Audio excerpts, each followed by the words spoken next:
ఉన్నవాళ్ళు అయితే పండుగ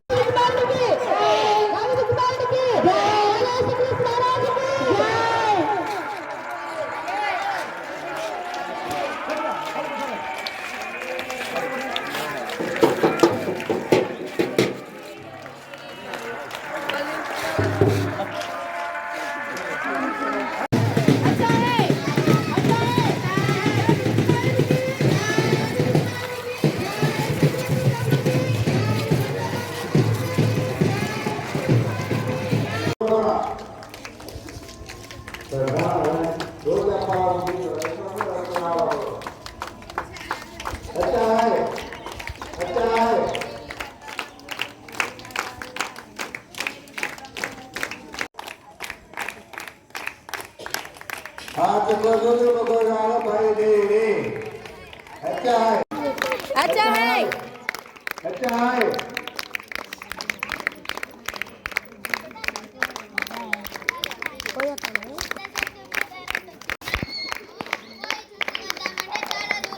कोई चूसी बता बटे चारा दूरमु चारा है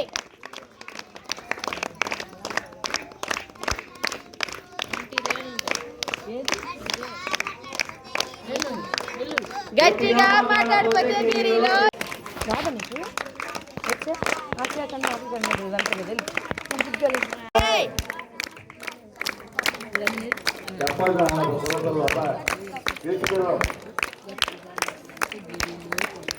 हाथ को गाना पाएंगे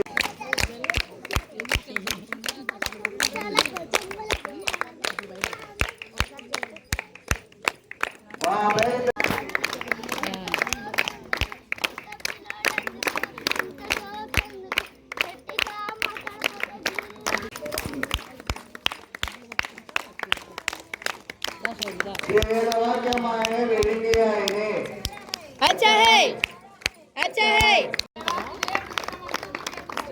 देवादी దేవుడికి మనకు దేవకి సమాస్ अच्छा है गणपति गिरियो केंद्रको अच्छा है अच्छा है अच्छा है अच्छा है अच्छा है अच्छा है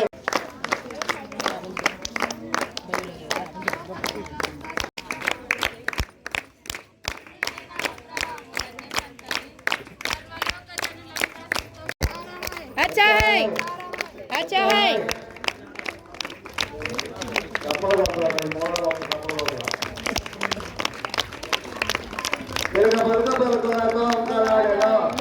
अच्छा है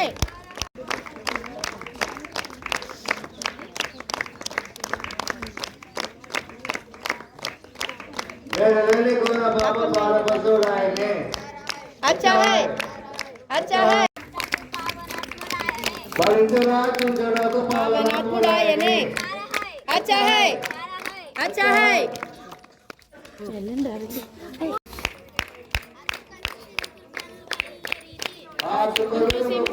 బయలుదేరి అట్లా దూరము अच्छा है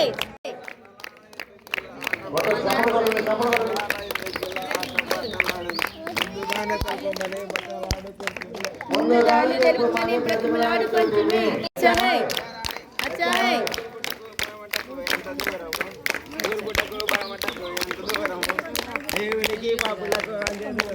దేవునికి గట్టి చెప్పాలి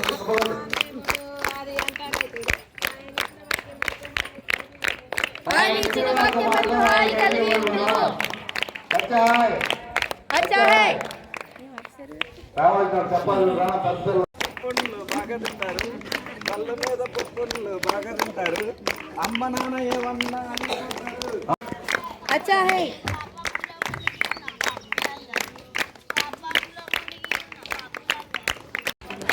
చిన్న పిల్లలకి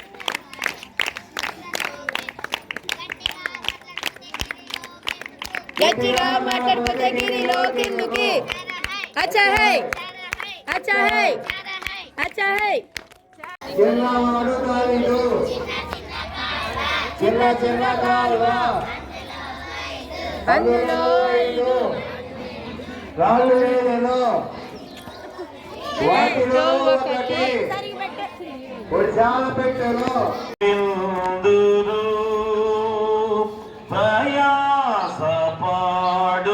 ప్రజల దుఃఖంబు తీరగా ఆశ్రావ్యమైన గానము ఈ వేళ విందురు పూర్వనో తాపత్రయంబు నంతయు తనే వహించును సంపూర్ణ శాంతి సంపదలను గ్రహించెను. ప్రియ దేవుని సంఘమా దిమిళ్ళారా, మరొక గొప్ప సమయముగా ఈ 2025వ క్రిస్మస్ వేడుకలో 10 రోజుల్లోకి క్రిస్మస్ క్యారల్స్ గా మనందరం కూడా దేవుని నామాన్ని ప్రకటించుకుంటూ మరి సువార్తను ప్రకటించిన బిడవగా ఎంతో ధన్యకరమైన గొప్ప జీవితాలు దేవుడు మనకు అనుగ్రహించిన గొప్ప సమయం. ఎందుకంటే 2వ రాకడగా ఆయన రాబోతుండగా ఈ రీతిగా మనం సిద్ధపడుతూ దేవుని నామాన్ని మహింపరచుకోవడం అనేది ఎంతో దీవెనకరము ధన్యకరం. ఆ గొప్ప విధానములో మరి చిన్నపిల్లలేమి, పురుషులేమి, స్త్రీలేమి, యవనస్తులేమి అందరూ కూడా మరి ఉదయకాలమే దేవుని నామాన్ని కనపరిచిన గొప్ప విధానంలో దేవాది దేవుని కొనాలు చేర్చుకొని వచ్చిన మీ అందరికి కూడా నిండు వందనాలు తెలియజేసుకుంటూ ఉన్నాం.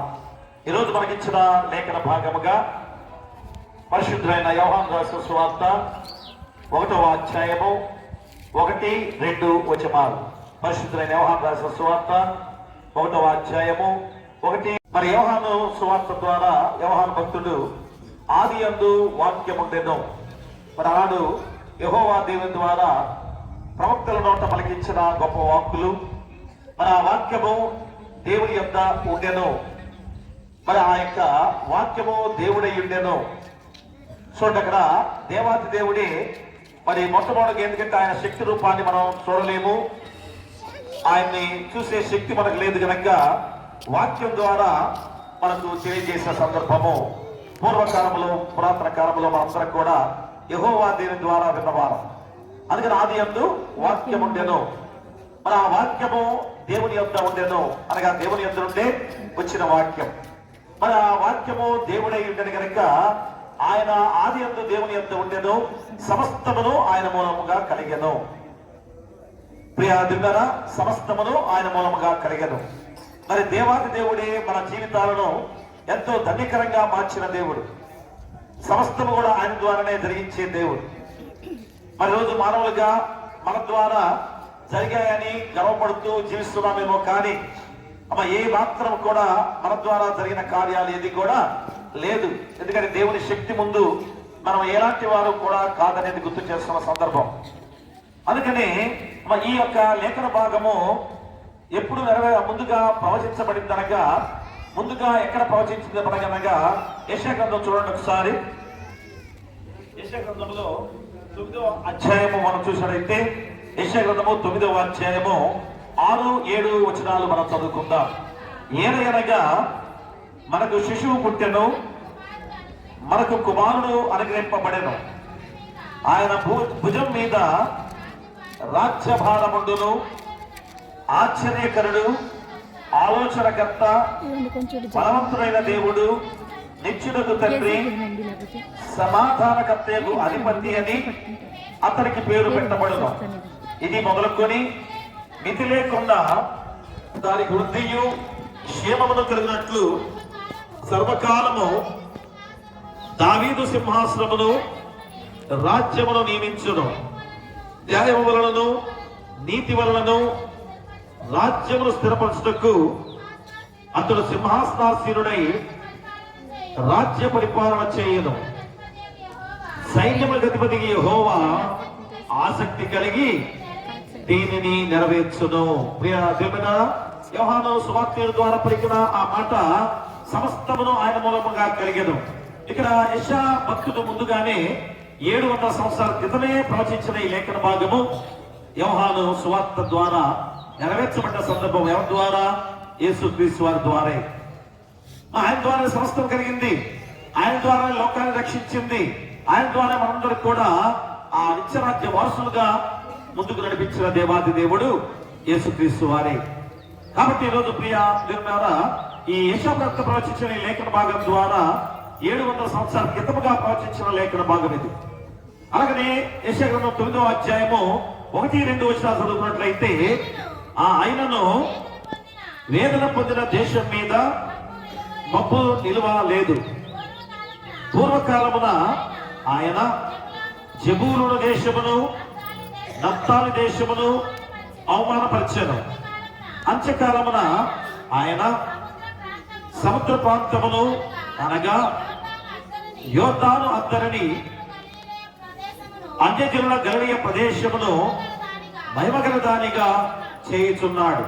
చీకటిలో నడుచు జనులు గొప్ప వెలుగును చూస్తున్నారు. మరణఛాయ గల దేశ నివాసుల మీద వెలుగు ప్రకాశించును.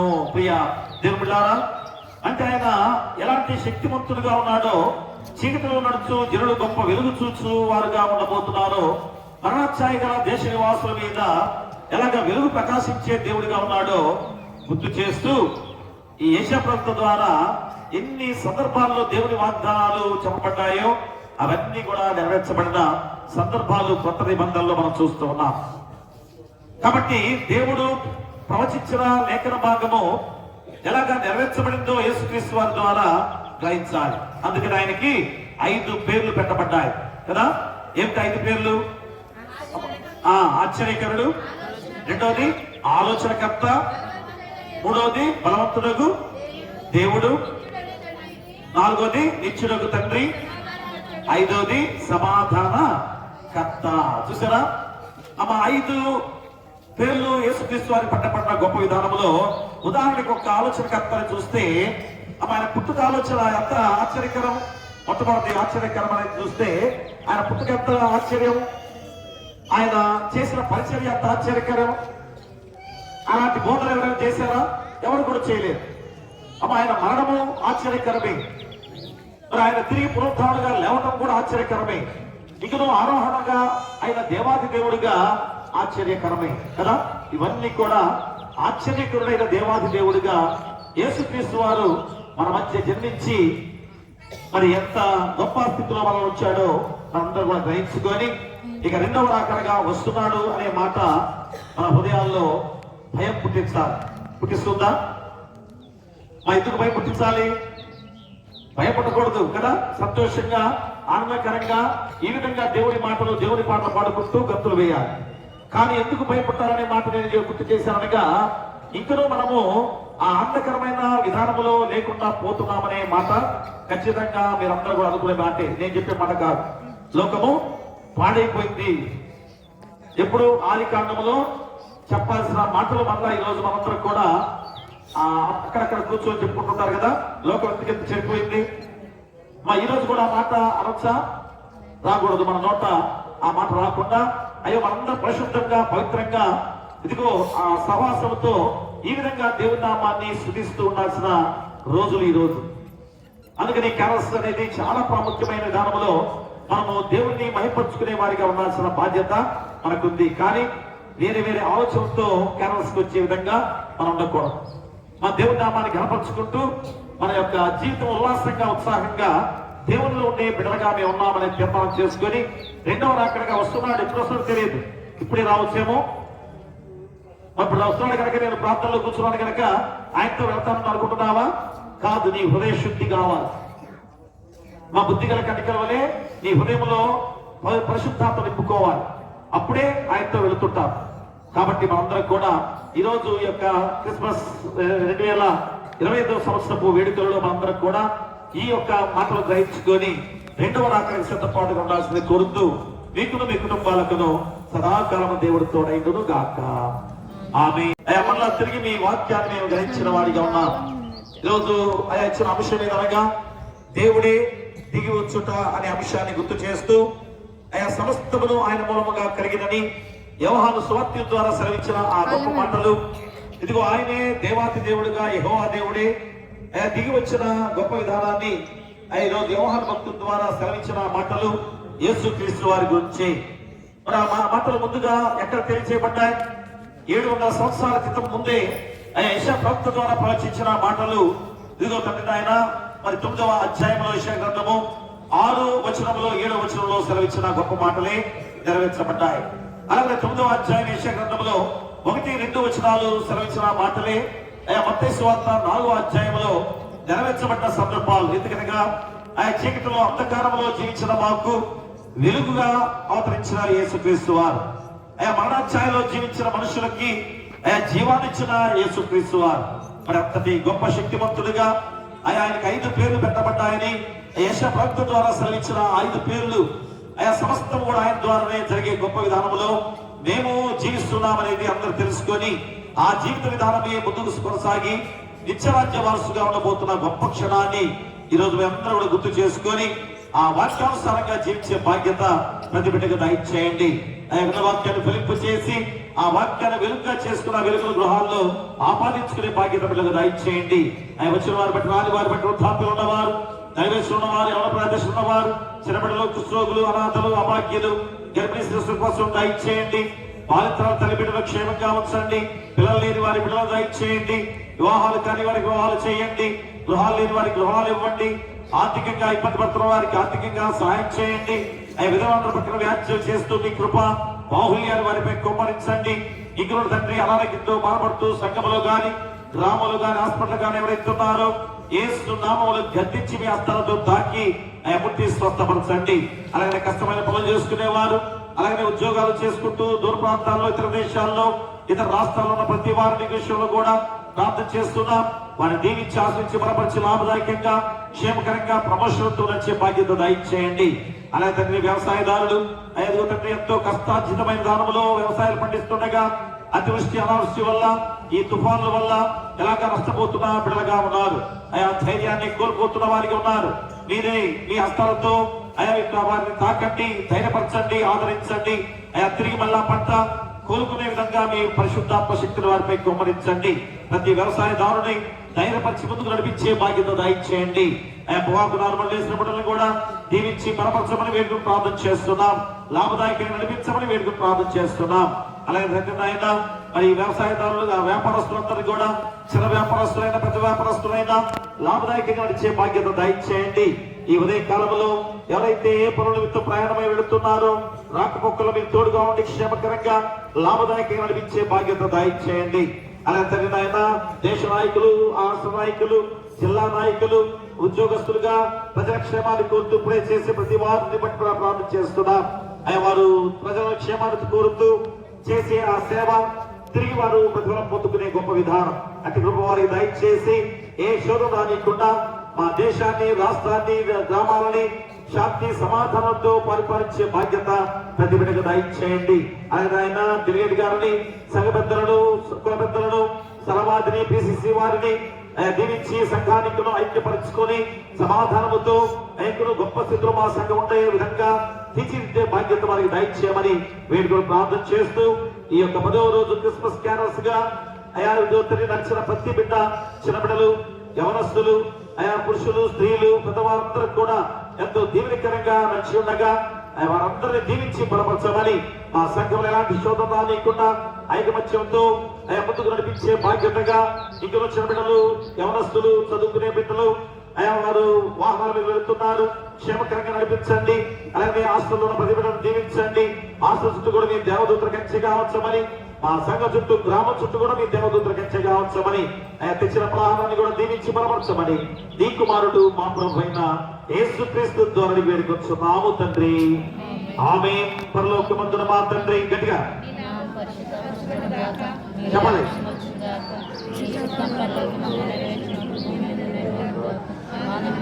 మీరు మాకు దయచేయము. పైన ప్రార్థన చేసిన వారిని క్షమించిన ప్రకారం అపరాధములను క్షమించము. శోధనతో కాదుస్తులు తప్పించము. రాజ్యమును, శక్తియు, మహిమయు నిరంతరము నీవయ్యమ్మవి. ఆమేన్. మన ప్రభువైన యేసుక్రీస్తు ప్రేమ, మన తండ్రి దేవుని కృప, పరిశుద్ధాత్మ అన్యోన్య సహవాసము ఈ 2025 క్రిస్మస్ క్యారల్స్ లో 10 రోజులు ప్రయాణం చేసి దేవుడే దిగివచ్చున్న అంశం ద్వారా మీరు సెలవిచ్చిన వాక్కుల ద్వారా సమస్త ఆయన మూలంగా కలిగినవి తెలుసుకొని రెండవ రాత్రికి సిద్ధపడుతూ నడుస్తున్న మా బిడ్డలకును, సంఘానికి, గ్రామానికి, రాష్ట్రానికి, దేశానికి, ప్రపంచంలో ప్రతి బిడ్డలకును సదాకాలము తోడైండును గాక. చేరిన వారి కడు భాగ్యము మోక్ష రాజ్యము చింతలేదిక యేసు పుట్టెను ఇంతగను బెత్లెహేమందున చెంత చేరను రండి సర్వ జనాంగమా సంతసముందుమా.